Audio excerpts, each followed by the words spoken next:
Ya, terima kasih kesaksian dari Pelekat GP. Tuhan memberkati. Ya, Bapak Ibu yang Tuhan Yesus kasihi, kita akan masuk dalam pemberitaan firman Tuhan. Mari kita siapkan bacaan kita terlebih dahulu dari Amsal pasalnya yang ke-23 ayatnya yang ke-12. Amsal pasal 23 ayatnya yang ke-12. Kalau kita sudah menemukan bahan bacaan kita, mari kita bersama-sama merendahkan diri di hadapan Tuhan.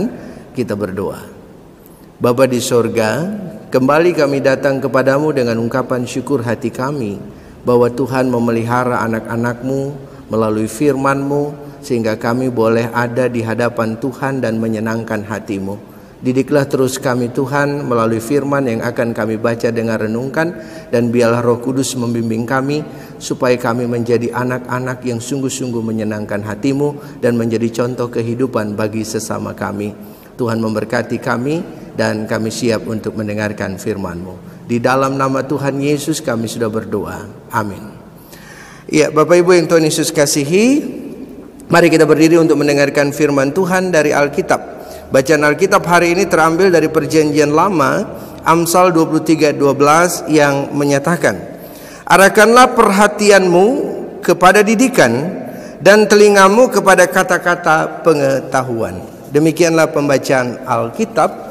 Berbahagialah semua orang yang mendengar firman Tuhan dan melakukannya. Terpujilah Tuhan Yesus. Haleluya.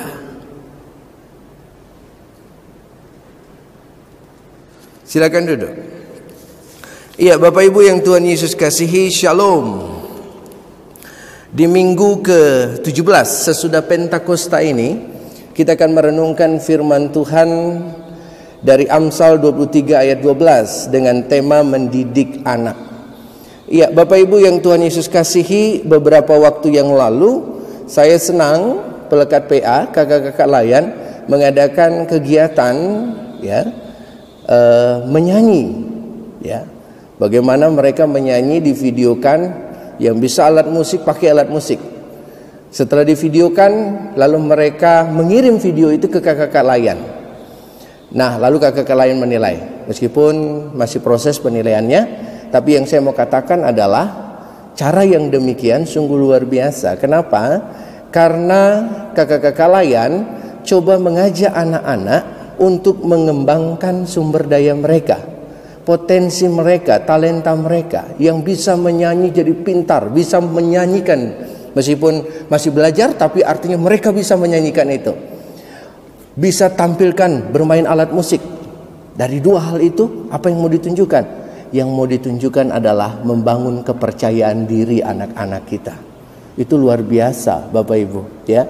Dan beberapa sekolah juga saya perhatikan mengadakan, anak saya di sekolahnya juga ada diadakan untuk baca puisi, ya. Ada baca kitab bagaimana membaca Mazmur, ya, bahkan menyanyi juga. Dan saya perhatikan ini luar biasa. Di tengah masa pandemik ini, anak-anak harus belajar di rumah-rumah. Mereka dikasih kegiatan untuk mengembangkan potensi diri mereka dan kepercayaan diri mereka. Jadi tidak stop untuk mendidik anak-anak, tapi terus berproses dalam kehidupan mereka. Nah, Bapak Ibu yang Tuhan Yesus kasihi, Amsal 23 ayat 12 itu juga mau mengajak, mengarahkan kita bagaimana mendidik anak yang dengar-dengaran, yang melihat, yang mengetahui, ya, hal-hal pengajaran yang turun dari orang-orang bijaksana dan juga orang tuanya yang sudah mengalami proses-proses yang menjadi pengalaman hidup mereka. Nah, kayak anak-anak kita juga tidak mungkin bisa menampilkan kepercayaan diri, menghadirkan kepercayaan diri, bisa menyanyi kalau tidak menjadi anak yang mendengar, ya, diarahkan. Nah, tentu mereka menjadi anak-anak yang mau diarahkan dan mendengar. Nah, kitab Amsal mengingatkan kita, mengajak kita bagaimana dalam konteks firman Tuhan ada hal-hal yang perlu dididik anak-anak kita, diarahkan untuk tidak melakukan hal-hal yang tidak baik dan tidak berkenan di hadapan Tuhan. Nah, kalau baca Amsal pasal 23 ayat 1 sampai ayatnya yang ke-11, lalu berikutnya ada 13 dan selanjutnya, di situ kita temukan ada nasihat-nasihat Amsal bahwa anak-anak harus dididik supaya mereka tidak dicemarkan dengan hawa nafsu, dengan keinginan-keinginan daging. Di situ ada dikatakan ada makan roti orang kikir, bagaimana berbicara dengan orang bebal, hati-hati bisa ikut bebal, ya, bagaimana upaya orang mengejar materi, menjadi kaya, segala sesuatu mereka lakukan untuk mendapat apa yang mereka inginkan, ya, bahkan undangan makan bersama pembesar, oh bangga sekali, ya, tapi itu juga berkaitan dengan hawa nafsu. Nah, Amsal mengingatkan supaya mendidik anak-anakmu, didik mereka dengan pengetahuan yang baik supaya mereka tidak terjebak, ya, tidak terjebak dengan cara-cara hidup orang yang mengutamakan hawa nafsu. Justru anak-anak itu dididik supaya mereka fokus kepada Tuhan dan hidup mengeluarkan, menghadirkan apa yang ada di dalam hidup mereka, kehidupan yang baik yang lahir dari hati yang benar. Amsal semua intinya adalah takut akan Tuhan. Nah, Amsal mau mengarahkan kita untuk mendidik anak-anak supaya takut akan Tuhan dan tidak mengutamakan hawa nafsu itu. Nah, bagaimana kita mendidik anak di dalam Tuhan? Anak-anak kita mau bilang, hei, tidak boleh, itu dilarang Tuhan, tidak sesuai firman Tuhan. Bisa? Enggak bisa begitu. Tentu kita pakai metode. Kalau orang-orang Israel, dia punya fokus mengajar, mendidik anak mereka, ada 3. Yang pertama, dia didik mereka berdasarkan karya Tuhan yang dinyatakan dalam kehidupan orang Israel yang berjalan dari Mesir ke tanah perjanjian. bagaimana karya Tuhan. Itu fokus cerita mereka, bagaimana Allah bekerja, berkarya untuk mereka. Yang kedua, fokus mereka pada pengajaran Taurat, bahwa anak-anak dari usia 5 tahun dia harus baca mengetahui dulu. Di usia 6 sampai 12 tahun bagaimana mereka melakukan pengajaran. Selanjutnya usia sekian kepada sekian mereka juga belajar bagaimana menghafal Taurat dan melakukan Taurat. Itu fokus mereka. Dan yang ketiga, tradisi-tradisi mereka difokuskan untuk dilakukan. Nah Bapak Ibu, itu polanya mereka, ada yang difokuskan. Lalu kemudian anak-anak cara mendengar orang tua bagaimana? Orang tua juga fokus dulu. Ketika dimanapun anak berada, dia mengajak anak-anak untuk berbicara tentang karya Tuhan. Diajak fokus untuk melihat karya Tuhan, melihat Taurat-Taurat, bagaimana melakukan Taurat itu. Ya, lalu kemudian dimanapun mereka berjalan pergi, bahkan tidur bangun, mereka tetap diingatkan akan Taurat Tuhan. Jadi pola Israel cara mendidik anak-anaknya adalah dengan membawa mereka fokus kepada titik, tidak hanya bicara tentang karya Tuhan, Taurat, tetapi bagaimana melakukan hukum-hukum itu. Makanya orang Israel sangat kuat, ya, kental dengan tradisinya, dengan tata caranya, ya karena mereka mau memfokuskan itu. Ada baiknya, tapi ada juga sih kurang tepatnya, ya. Makanya ketika sesuatu yang menjadi dibuat semuanya sakral, akhirnya yang diutamakan aturan.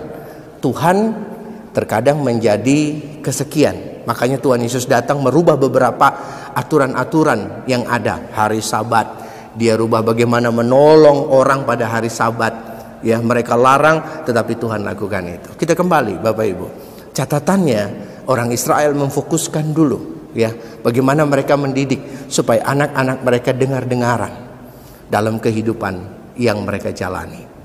Bagaimana dengan cara kita sekarang? Bisa nggak kita pakai caranya orang Israel yang membawa anak-anak kita, ini baca firman Tuhan, ini begini, ya, lakukan firman Tuhan, ceritakan itu, bisa? Dia bilang boring, pah, capek yang begitu, ya. Jangankan itu, karena ketika kita ajak dia ngobrol pun mereka bilang, sorry saya ada teman, saya mau pergi dulu ke teman saya. Nah Bapak Ibu, didik anak-anakmu sejak awal dengan cara yang baik.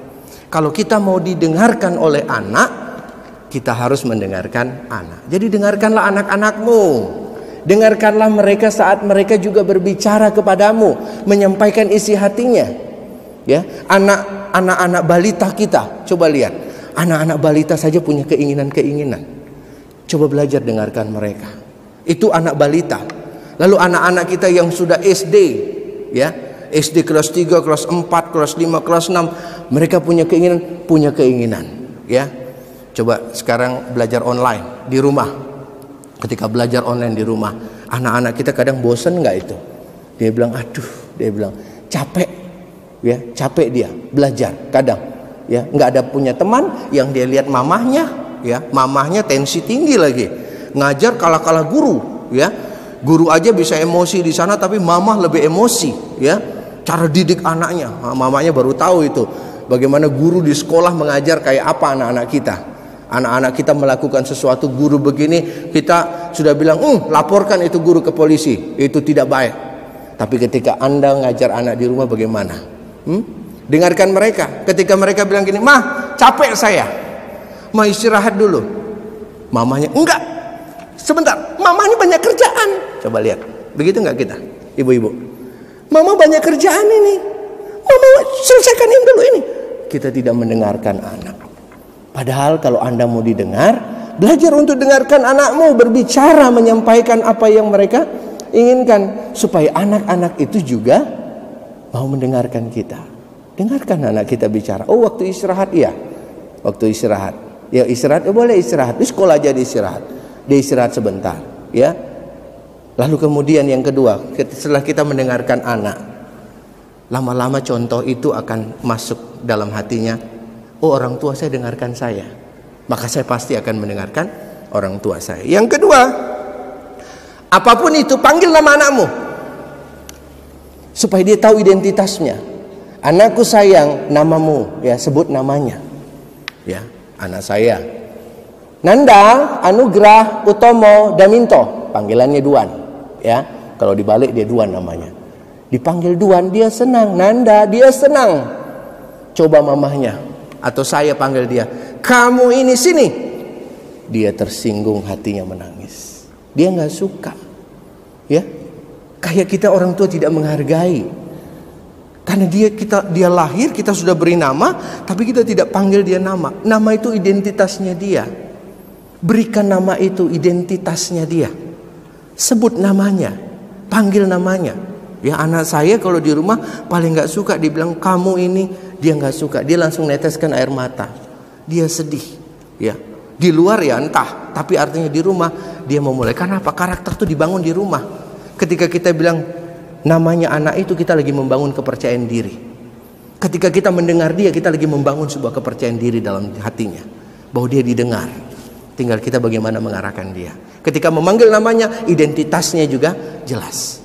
Ya, kita mau menegur dia, mau apapun, panggil namanya. Panggil nama yang Tuhan sudah anugerahkan kepada dia. Panggil namanya. Ya, saya juga pernah dengar bapak, ibu, ya, marah sama anaknya, ya, marah sama anaknya, langsung panggil anak itu bukan namanya yang sebenarnya. Sampai panggil, kamu anak setan. Ya. Saya kaget ketika ada ibu bapak yang panggil anaknya anak setan. Ya. Anaknya setan, bapak ibunya apa? Panggil namanya. Nama yang kita sudah berikan namanya. Mau dipanggil dia Johnny kah? Mau dipanggil dia Leonardo kah? Panggil dia namanya yang asli, betul-betul dia. Ya. Jangan panggil dia lagi dengan nama-nama yang lain. Anak saya dulu gendut, jadi bukan namanya yang kita panggil dia endut. Akhirnya ketika temannya datang panggil dia endut, dia sedih. Karena apa yang kita contohkan itu yang akan diikuti orang. Panggil namanya, itu anugerah yang Tuhan berikan. Ya, panggil namanya. Ya beda kalau bapak ibu mau main-main, silakan panggil anak-anak kita dengan cara yang lain. Ya, ciri-cirinya mereka. Tapi cukup kita, jangan depan orang begitu. Ya, tapi nama itu penting. Panggil namanya dia, supaya dia merasakan identitasnya dia dan percaya diri itu ada. Lalu kemudian yang ketiga, ketika kita bicara dengan anak, tatap mata anakmu. Ya, tatap mata anakmu. Ketika kita mau bicara tatap mata anakmu, lihat dia dalam kasih sayang. Mau menegur dia, tatap mata anakmu. Ya, lihat kesejajaran antara saya dan anak ini sama. Kalau bisa nunduk sama dengan anak itu. Berikan kehangatan dia, supaya dia tahu ada anak, ada orang tua yang lagi mendidik dia, yang lagi mengasihi dia, yang lagi membentuk dia. Ya, tatap dengan kehangatan. Jangan mata itu sampai gini. Kamu itu. Lihat. Anak langsung begini, ya. Lihat anakmu. Kalaupun mau marah, tidak mau senyum, tapi tatap matanya. Dari hatimu mengasihi dia. Dia tahu, dia punya perasaan. Dia pasti mengasihimu juga. Kalau kita sudah tunjukkan, kita punya mata peler begini, lihat dia gini, sampai anak itu ketakutan kayak apa. Ya, saya juga tidak sempurna Bapak Ibu. Saya pernah tegur anak saya, mata saya dari jauh gini. Begitu. Anak saya sudah takut. Tapi sekarang saya main mata aja, cukup. Ternyata main mata juga baik begitu ya. Jangan. Nah, tapi main matanya sama anak. Bapak-bapak jangan main mata sama yang lain. Sama anaknya boleh. Ya, kalau sama ibu boleh. Tapi sama ibu orang nggak boleh. Ya. Tatap mata anakmu dengan kehangatan, dengan penuh cinta kasih. Ya. Supaya anak itu merasakan sentuhan batiniah seorang ibu, seorang ayah untuk mereka. Yang berikutnya, anak-anak itu kalau diperkenalkan baca firman Tuhan ini suruh dia baca firman, apakah mereka mengerti langsung? Enggak, orang tua saja enggak mengerti. Ya, maka dari itu orang tua yang memahami firman Tuhan, perkenalkanlah Tuhan melalui tutur katamu, melalui caramu bersikap. Itu mendidik mereka. Perkenalkan Tuhan, wajah Tuhan itu dalam diri orang tua. Orang tuanya bicara tentang Tuhan, anaknya juga bicara tentang Tuhan. Ya, coba perhatikan ya. Kalau bapaknya polisi atau ibunya polisi, Anak-anaknya yang kecil-kecil tuh ikut gaya-gaya polisi dia. Bapak ibunya guru, ikut juga dia gayanya guru, begitu. Ada contoh yang ditampilkan. Setidaknya dia lihat dan dia tahu bapaknya polisi, ibunya guru. Dia tahu itu. Ya, tapi anak saya beda. Saya sudah pakai toga, saya khotbah itu, dia malah ngomong saya mau jadi masinis, mau jadi pilot, mau jadi nahkoda. Berbeda dengan papahnya begitu. Tapi saya percaya Tuhan punya rencana yang lain untuk anak-anak kita. Tapi saya hanya mau katakan, contoh dari kita menghadirkan wajah Tuhan dalam hidup kita untuk anak-anak kita. Ya, bagaimana cara menampilkan wajah Tuhan dalam hidup kita untuk anak-anak kita? Hiduplah dalam damai sejahtera, hiduplah dalam sukacita. Kalau bapak ibu ada berantem, nggak usah depan anak. Ya, ini saya cerita real saya dan istri saya dan anak saya. Ketika saya berselisih paham dengan istri saya, anak saya langsung masuk kamar sendiri. Yang harusnya saya dan istri masuk kamar, ini enggak, anak saya masuk kamar sendiri. Lalu saya tanya kenapa? Itu urusan orang tua. Biar papa mama yang bicara di luar, duluan masuk. Saya kaget. Harusnya saya masuk ke kamar, ya sama istri. Tapi enggak, anak saya masuk ke kamar, saya nggak ada di luar. Kebalik. Itu makanya kurang sempurnaan kita terkadang jadi orang tua. Ketika tidak suka sama orang, jangan tunjukkan depan anak-anakmu. Akhirnya apa? Anak-anakmu ikut nggak suka sama orang itu. Ya, jangan racuni mereka dengan hatimu yang tidak baik itu. Jangan racuni mereka dengan caramu yang tidak tepat itu. Didik mereka supaya mereka mengalami wajah Tuhan dalam hidupmu yang penuh damai, yang penuh sukacita. Dan tolong itu jangan maki-maki istri suami, ya, saling maki, anak lihat. Ya, makanya anak hidup dengan caci maki. Ketika anak caci maki, saya bilang ini bahaya orang tuanya. Memang latar belakang pendidikan anak itu dalam beberapa catatan, baik ada tahapan-tahapannya, ya, lingkungan mempengaruhi. Tetapi saya mau katakan, pendidikan yang paling utama itu dimulai dari rumahmu. Kalau bapak ibunya dilihat tidak damai, anak itu akan terbentuk dengan kekerasan, emosi juga.